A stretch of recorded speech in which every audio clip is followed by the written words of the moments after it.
What's up, everyone? Mr. Octogonal here from Octogonal Gaming. Now we have another episode of the Octogonal podcast right here. So I think we have 7 stuff we're talking about. A lot of crazy stuff going on in sports. So the first thing we have is we're talking about the Super Bowl champion Philadelphia Eagles. They did have their Super Bowl parade today. I think it said about 3 million people came, either 2 or 3. I'm not sure. But that's a lot of people. But anyway, a few Eagles members, Chris Long, Malcolm Jenkins, and Torrey Smith, have said they're not going to go to the White House. So will Donald Trump invite them?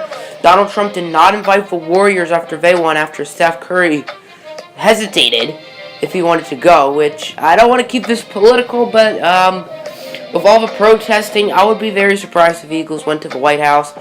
I would be surprised if any team, for the matter, for a while, went to the White House as champions. Maybe college teams.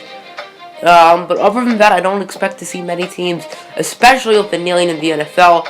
I would be very surprised if any Eagle went, since Donald Trump's probably going to not invite them this year. Yeah.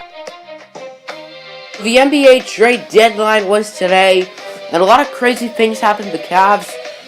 They made a lot of trades, and there were also some smaller trades, including my Pistons. But first, we're going to be talking about the Cleveland Cavaliers. And I'm not going to lie, North Korea has to be impressed by the way how the Cavs are just blowing things up. As I think this is the right thing for the Cavs. I think everyone who made a trade with the Cavs is a winner, except for the Utah Jazz. And I think the Cavs win too, because they needed to be fresh, and that's what they are. So, they're getting Rodney Hood from Utah, George Hill from Sacramento, and Jordan Clarkson and Larry Nance from the Lakers. So, the Lakers, they're trying to clear up cap space. They've said that they're not trying to go after 2018 free agents, LeBron James, Paul George, DeMarcus Cousins, and they're waiting for 2019 to get players like Jimmy Butler and Klay Thompson. 2019 class is very deep. I think Kyrie's in it, but let's be real, I don't think Kyrie wants to go anywhere. And really, does Jimmy Butler and Klay Thompson want to either? But I think the Lakers should stick with this year. I think it's way more likely LeBron James and Paul George go than like Klay Thompson, Jimmy Butler, because they're all in very good situations. Paul George, maybe. And then LeBron James is in a freaking war zone. So I think the Lakers, it doesn't seem like a great trade. They are getting Isaiah Thomas. And they're getting a first-round pick, as well as, I think, Channing Frye.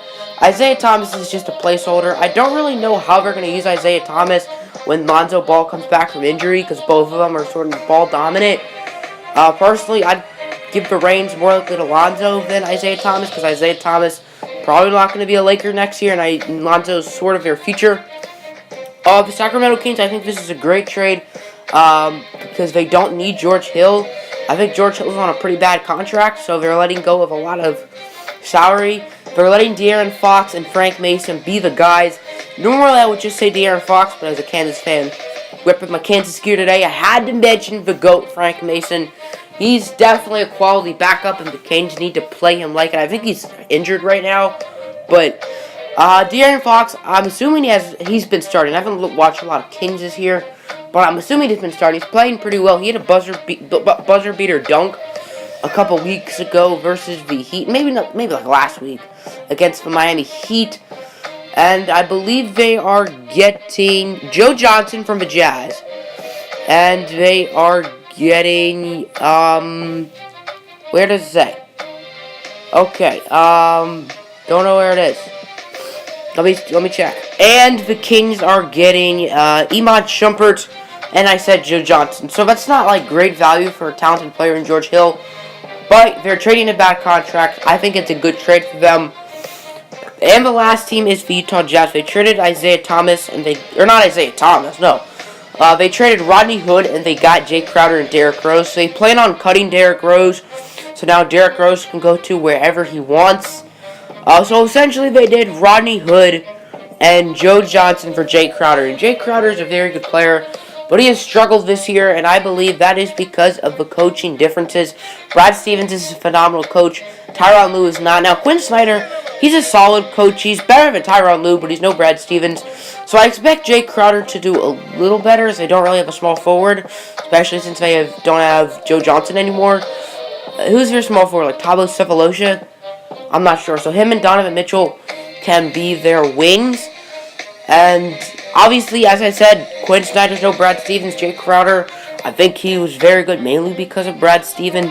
Same goes with Isaiah Thomas and probably Avery Bradley as well.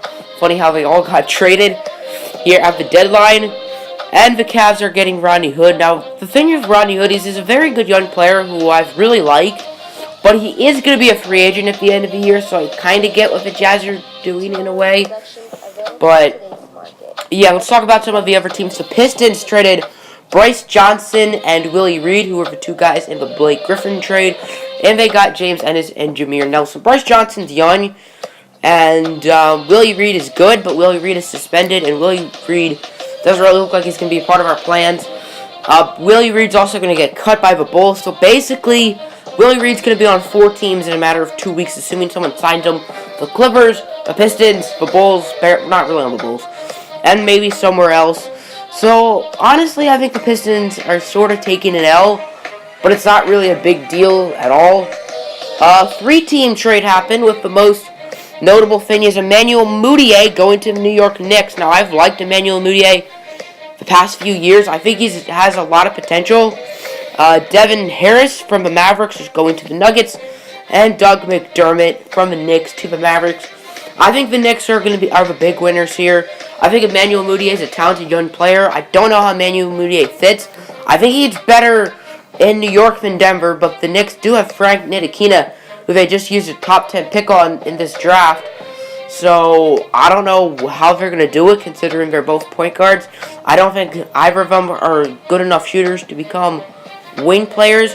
If let's say Mudiay and Ntilikina both develop into talented players and the Knicks don't trade them, I'd probably say Ntilikina would be the better wing, but Mudiay is also more athletic at the same time. The Mavericks, I think Doug McDermott's better than Devin Harris, and the Nuggets, they're just trading Emmanuel Mudiay for nothing, which I think he has to have some value, a couple second-round picks at least. But Devin Harris, I'd be surprised if he got any playing time in Denver. And the Magic traded Elfrid Payton to the Suns for a second-round pick.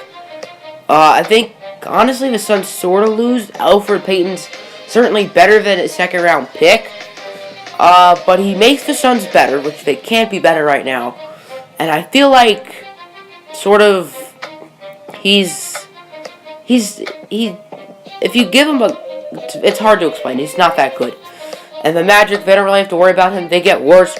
They can tank easier. So I think pretty much every team except for like the Suns, the Nuggets, and the Jazz did a good job. I think the Cavs, I think this is good for them because they needed a change, and that's what they're getting.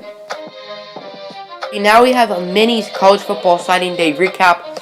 Signing day was yesterday. I believe 2 top 10 prospects chose their schools. I don't know much about these prospects.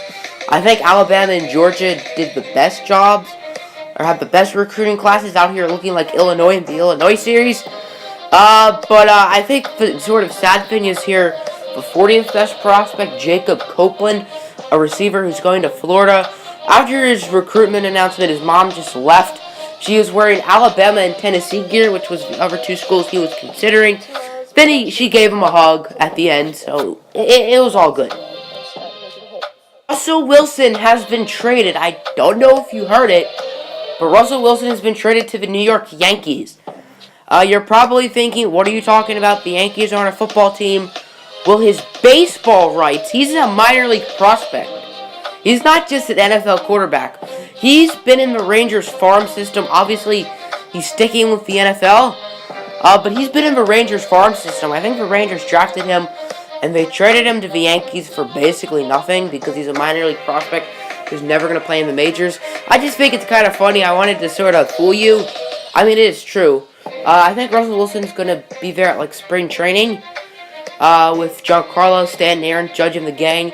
So I find it kind of funny that Tim Tebow and Russell Wilson are getting jobs in the MLB before Colin Kaepernick gets a job in the NFL. Hashtag blackmail, just like me and YouTube, cough, cough. For a while, it has seemed like Josh McDaniels will be the new coach of the Indianapolis Colts, but on Tuesday he changed his mind, and he is staying as the offensive coordinator in New England. So the only big-name coordinator they're losing is Matt Patricia. Go Lions! But this is bad for the Colts because now they have to continue to find a coach. They sort of have to panic because they just assumed they were getting McDaniels. They also hired assistant coaches that they knew he liked, and he sort of approved them. So now it's sort of going to be harder to get a good coach. And all in all, this is just a mess for the Colts. I don't really know what McDaniels is doing. Maybe what he's thinking is he realizes Bill Belichick is probably going to leave in a couple of years. He's not the youngest. And with all of the quote-unquote drama, he is assuming that he can take the role in New England, which sort of makes sense because New England, even without Tom Brady, is probably a better situation than Indianapolis with Andrew Luck. Of course, Andrew Luck was hurt all year. We don't really know how his recovery's going. So, hopefully the Colts can get it back on track because they're not in a good situation right now.